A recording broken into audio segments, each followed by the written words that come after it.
You know, for years, we've all been told the AI race between the US and China is about one thing: algorithms, data, and brilliant engineers. But what if we've been watching the wrong competition all along?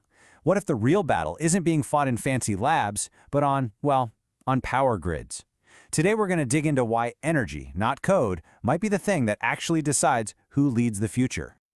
Okay, so this is what started it all for me. This one quote from Sam Altman, the CEO of OpenAI. When I first heard it, it just clicked. It completely changed how I looked at this whole race. The idea is so simple, but wow, is it profound. It doesn't matter how fast our chips get if we can't plug them in. AI can only scale as far as our energy grids allow. And I really want to double down on this. This isn't just some interesting little prediction to me. I think this is the key to understanding the next chapter of global competition. It completely shifts the focus from the digital world of software to the very physical, very real world of watts and gigawatts. And that one simple idea? It forces us to ask a much bigger, more fundamental question. Let's forget about who has the slickest algorithm for just a second. Who is actually building the nuts and bolts infrastructure that's needed to power a world running on AI? This brings us to our first major point, and it's a big one: the absolutely staggering difference in energy production between China and the West. And honestly, calling it a gap doesn't even do it justice. It's more like a chasm. Now just take a look at the scale on this chart. It's kind of mind-blowing. China doesn't just produce more electricity than the United States. No, it produces more electricity than the United States, the entire European Union, and India combined. This isn't just having an edge. This is playing in a completely different league. And listen, it's not just about the raw amount of power. The advantage here has multiple layers. We're talking lower electricity costs, which is huge. They're building out new power sources, solar, wind, you name it, faster than anyone else on the planet. And crucially, as we're about to see, their efficiency in actually building these projects is just unmatched.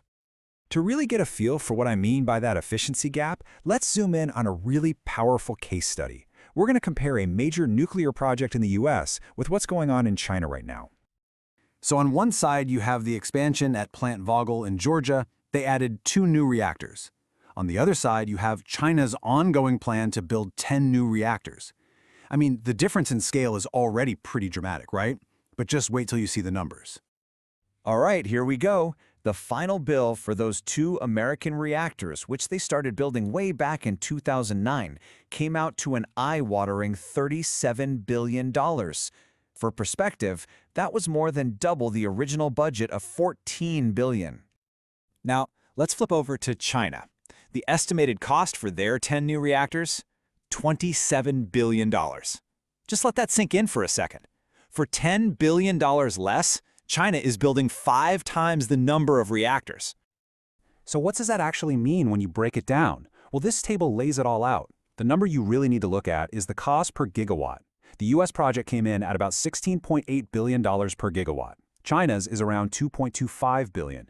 That means China is building clean, reliable nuclear power almost 7.5 times more cheaply. When I look at these numbers, and by the way, it's a similar story for renewables, my analysis leads to a pretty brutal reality. And this isn't a criticism, it's just a direct observation from the data. The West's approach to building new energy infrastructure is, by comparison, just profoundly inefficient. Okay, so we've established this huge energy advantage. But this isn't just about powering data centers to train the next Chinese AI model. No.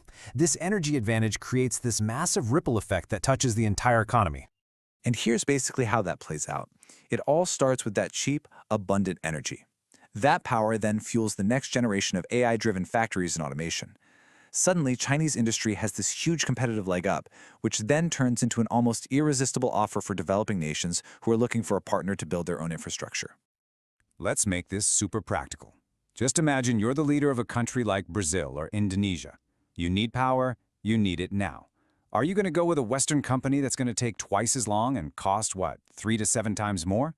Or do you partner with a Chinese firm that gets you the same result, but faster and way cheaper? When you frame it like that, the challenge becomes crystal clear. You can talk about political ties all day long, but the pure economic math here is it's undeniable. Efficiency on this kind of scale is an incredibly powerful force in geopolitics. So after looking at all this data, where does it leave us? Let's pull all these threads together for what I see as an inescapable conclusion based on this evidence. From my perspective, the real bottleneck for the West isn't a lack of talent or a lack of vision. It's what I call an infrastructure gap. It's the difference between having the dream of an AI-powered economy and actually having the physical power plants and grid capacity to run it.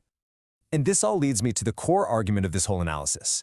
If we stop looking at the flashy AI demos for a minute and we judge this race by the unglamorous but absolutely essential foundation of energy, then the conclusion I come to is pretty stark. China isn't just catching up. They're already ahead. And why do I believe this? Well, look at the facts we've laid out. They can power new AI factories with cheap electricity right now, today. They're adding new energy capacity faster and cheaper than anyone else. On top of all that, they have a massive pool of AI engineers. The benefits are already showing up in their industrial sector. It's a compounding advantage.